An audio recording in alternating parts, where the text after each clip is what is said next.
கேளு.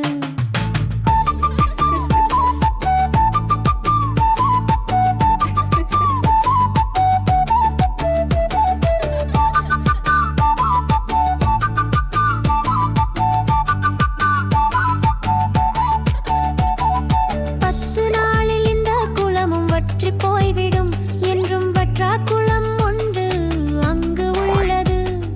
உங்களை நான் அந்த குளத்துக்கு சேர்த்திடுவேன். மீன்கள் எல்லாம் நன்றி சொல்லி கூட சென்றன. கதை கேளு, கதை கேளு கண்ணே, இந்த பாட்டி சொல்லும் கதையை நீயும் கேளு.